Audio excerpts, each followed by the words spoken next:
Coming to the 2 furlong marker now, My Swanee over on the far side being tackled now by Jimmy Rippin, and it's Jimmy Rippin and My Swanee together from Lucy Rowe in third place. Habitat now getting into top gear and coming up on the outside with just over a furlong to go. It's My Swanee battling on, but Jimmy Rippin has passed him, and it's Jimmy Rippin now with Habitat and Lester Piggott coming on this side, followed by Lucy Rowe is coming in between the two of them. Just a few tries to go, and it's Habitat from Lucy Rowe and Jimmy Rippin, and that's the decision at the post. Habitat the winner, Lucy Rowe second, and Jimmy Rippin. Privateer making ground, swinging junior in the centre. Welsh wins the Welsh Warrior also, and on the near side now it's Jukebox coming there to challenge Golden Orange. Over on the far side it's Obelisk, on the near side it's Jukebox and Golden Orange. They race up towards the line. It could be the stand side, it could be Jukebox. It's a very near thing. It's Jukebox and Golden Orange on the near side and Obelisk on the far side.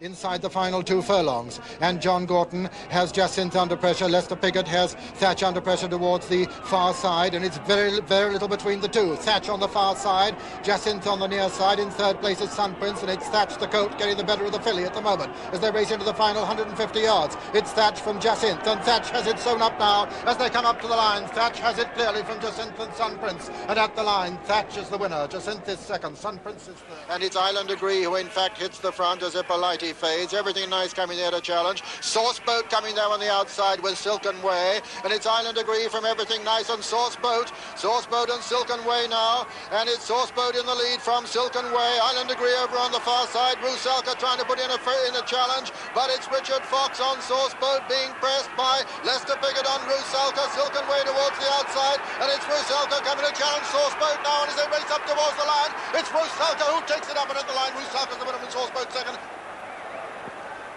Poetry of motion there, and of course Rusalka was a half-sister to this year's Triple Crown heroine, Lester Piggott clear of, now in second place Free State, then comes Nebbiolo. Mrs. McCarty towards the outside, they're coming down towards the furlong pole, and it's Arteus from Free State in second, then comes Relkino third, Mrs. McCarty 4, racing into the final 150 yards, and Arteus is well clear of Free State. Of Relkino in third, Don finishing well 4, then Mrs. McCarty and Jollibee, but Arteus is going to win this one well as they come to the line. It's Lester Piggott and Arteus the winner, second is Free State, very close for third. Jazzero coming there now towards the stand side, Lester Piggott, and it's Formidable and Radetzky together from Jazzero coming there on the stand side now as they hit the furlong pole, and it's Radetzky on the far side, Formidable in the centre, Jazzero coming there cruising on the near side, and it's Jazzero and Lester Piggott who take it up now and cruising too as they race into the closing stage of the Sussex Stakes. He's going to win it very cheekily. Jazzero going on from Radetzky and Novak, and as they come to the line, Jazzero wins it from Radetzky second. Thank you, Julian. And as you say, things have gone wrong. Bonnie Charlie's got left in the start. Lester Piggott on Moorstyle's left in front.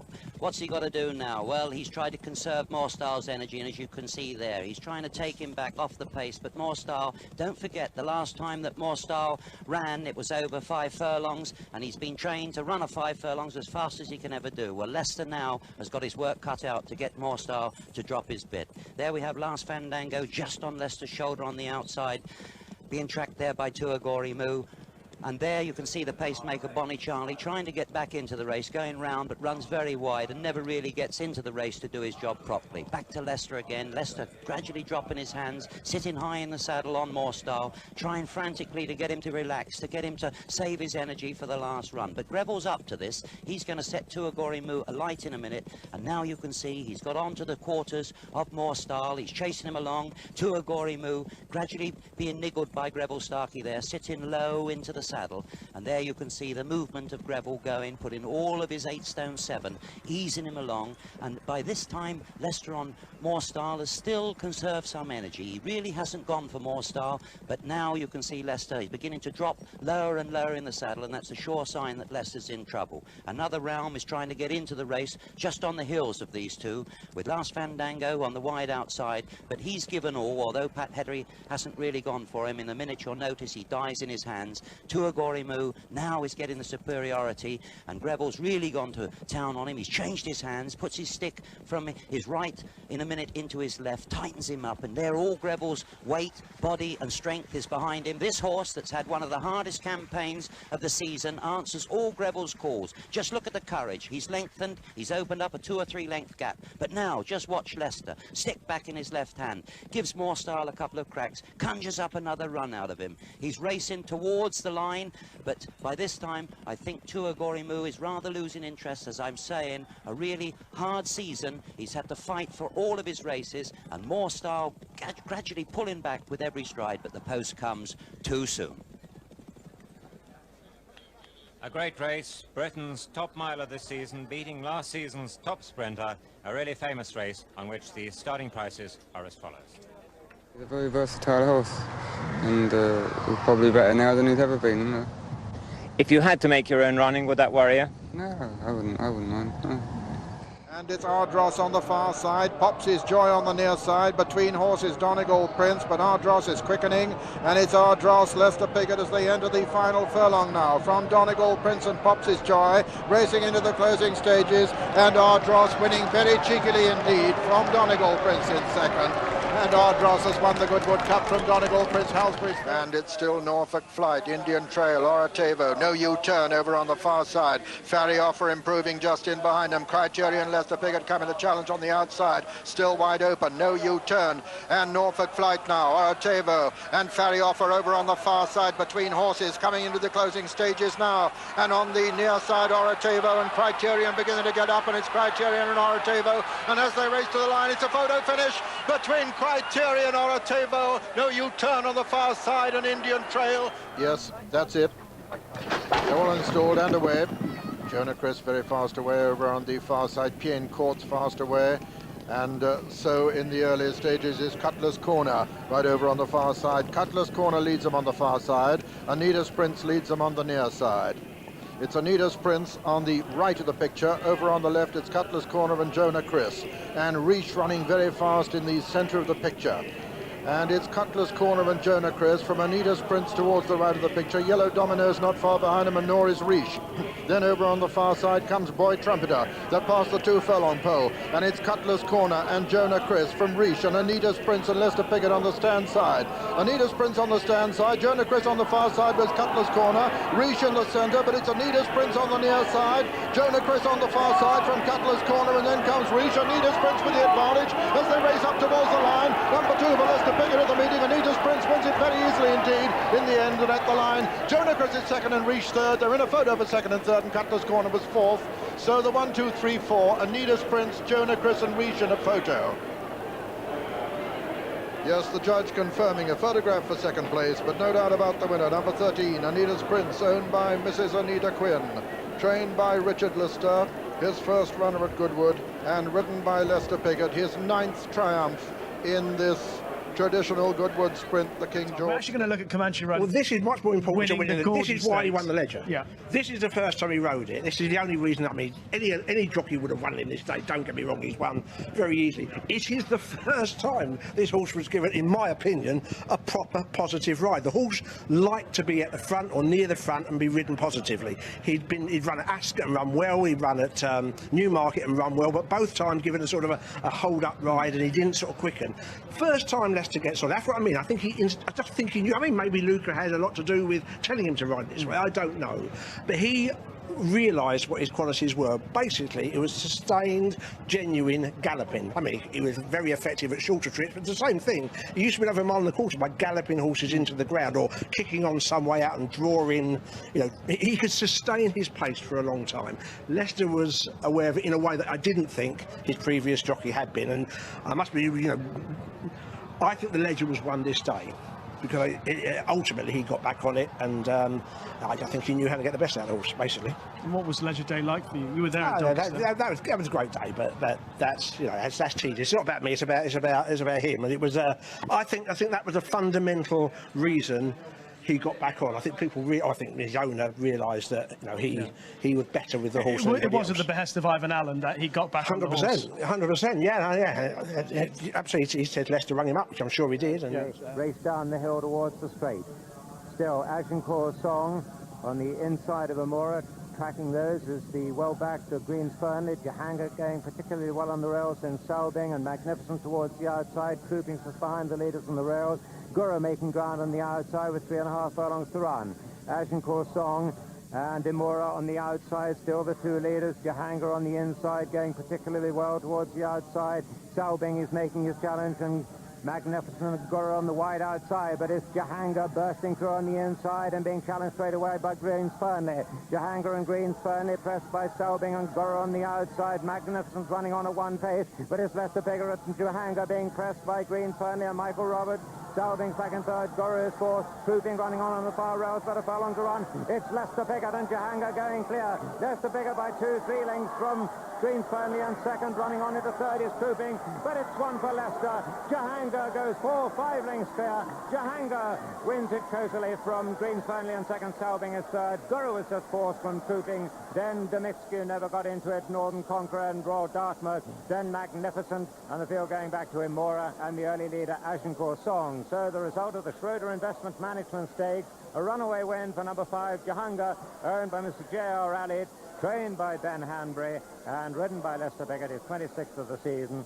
Second, the top weight number 1 Greens Fernley, owned by Prince Khalid Abdullah, trained by Roger Charlton and ridden by Michael Roberts. And third, number 7 Selbing, owned by Mrs. P. Joubert, trained by John Hills and ridden by Richard Hills. The winner always in a good position, and when Lester pressed the button, the issue was soon beyond doubt, as we can review with Richard. As we join them on the inside, it's Agincourt Song under Steve Cawthon, the John Dunlop trained horse for Lord Chelsea, and looked to be going well, but just have a look on his inside. Steve, very gentlemanly, although I'm sure he didn't mean to, moved over and gave a gap for Lester to come through. You could have driven a bus through that one. In fact, I think Agincourt Song was drifting off the rails all the time there, but given that office, Lester was not slow to take it. He went flying for home. He took a peep round and saw that there weren't too many dangers coming. Greens Fernley, who was bought originally as the lead horse for one of the Derby horses, Quest for Fame, for Roger Charlton, earning some corn here, but he's not going to get there. Selbing, who'd always been there or thereabouts, battles on very bravely, but not bravely enough, and Trooping can give no more. But Lester is just hands and heels here. It's his 26th winner of the season, and isn't it marvellous to see him coming back with such an incredible rattle, because he really does seem to enjoy his racing now. I don't know about pressure, he never did bow to pressure, but he's riding because it's his lifeblood. A look back, a cheeky look back, and he can see that it's about 4 lengths there to Greens Fernley in second place, but there was only one in it from a very long way out. Officially, it's a photo for third between Selbing and Gurra. Certainly looked like Selbing on our photograph. The winner bred by Avia Riddle Martin in Ireland and returned at 7-1.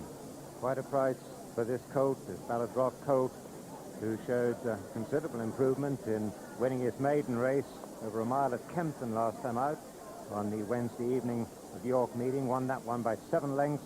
He's won almost as easily today, and this a really progressive horse. Lester Piggott with a really strong book of rides today. He rides Dancing Bloom in the big race, and in the following race there's another good ride for Ben Hanbury and Sovereign Pay. And that is Leicester's 194th winner at Goodwood. 22nd of the season for Ben Hanbury, one of many trainers whose horses seem to run into a bit of a stone wall halfway through the season, but the last 2 or 3 weeks have seen some productive performances, and this a typical son of Ballard Rock. And there you are, old Stoneface once again, half of a smile wreathes those well-worn features. Just to think that he rode his first winner here over 40 years ago. Frank Crozier just on the right, just out of picture on the right, now assistant trainer. Here he is, Frank, assistant trainer to Ben Hanbury now, formerly the travelling head man for Bruce Hobbs. Third was number 7. Selbing is confirmed as third, and Gurra, number 8, is fourth. Second, number 1, Green Sternly. Third, number 7, Selving. Fourth was number 8, Gurra.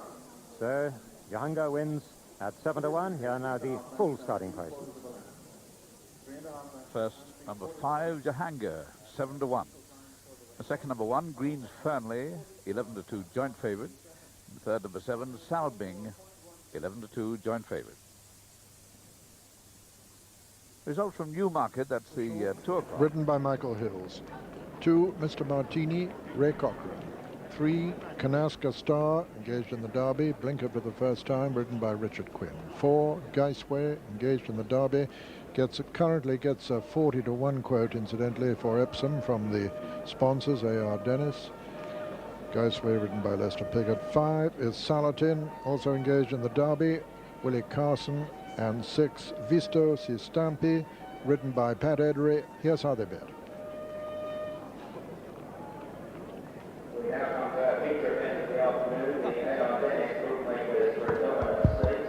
And beneficial is the odds-on favourite in the first show, 11-10 on. Salatin 130 against. Geisway 7-2. Visto Si Stampi is 14s, and on 20-1, Mr. Martini. Kanaska Star, the outsider, 33-1. In. Orders. They're off. And a little bit slow out of the stalls, Kanaska Star, and Visto di Stampi goes on in the early stages. Visto di Stampi with, on the near side, Mr. Martini, and then Geisway in third, and Beneficial with Salatin on Beneficial's outside. Willie Carson, no problems in the stalls this time, and Kanaska Star still the back marker. Visto Si Stampi still leading from Mr. Martini, then Geisway in third, and Beneficial 4 and 5 Salatin, and 6 Kanaska Stars. They race uphill. Visto Si Stampi from Mr. Martini, and then Geisway. Beneficial and Salatin matching strides, and then Kanaska Star. They're inside the final 6 furlongs now. Still Visto Si Stampi and Pat Edery taking him along from Mr. Martini. Geisway back in third, then Beneficial on the inside of Salatin, and finally it's Kanaska Star beginning the run downhill now. Visto Si Stampi still by 2 from Mr. Martini, gap of 2.5 lengths then to Geisway, then Salatin, then Beneficial, and finally Kanaska Stars. They run downhill now. Still Visto Si Stampi from Mr. Martini, moving up Salatin now towards the right of the picture on the outside, being tracked by Beneficial. Geisway over on the far side, and then Kanaska Star. Salatin and Willie Carson, who's a specialist in this race, he's won it 5 times, coming to challenge Visto Si Stampi. Visto Si Stampi, though, still the leader from Salatin. Mr. Martini over on the far side, and here comes Beneficial. Salatin challenging Visto Si Stampi, but Beneficial moving smoothly towards the outside, being chased by Kanaska Star. Geisway hasn't made a move yet. They're racing inside the final 2 furlongs, and as they do so, Beneficial coming to challenge Visto Si Stampi. Salatin's fading out of it, and here comes Geisway under Lester Piggott. Geisway putting down a challenge now as they race up towards the line. Geisway on the near side, Beneficial on the far side. Geisway and Beneficial. It's a photo between Geisway and Beneficial, and a desperately close photo as well, with Visto Si Stampi also in a photo, but probably just third. My goodness, this is a close one. Very close indeed between Geisway on the near side and Beneficial on the far side. Geisway number 4 under Lester Piggott, Beneficial number 1 under Michael Hills. This is a very close photo at the end of a really dramatic climax to the A.R. Dennis Predominant Stakes. First, number 4, Geisway, 9-2. Second, number 1, Beneficial, 6-4 on favourite. And third, number 6, Visto Si Stampi, 12-1. There were 6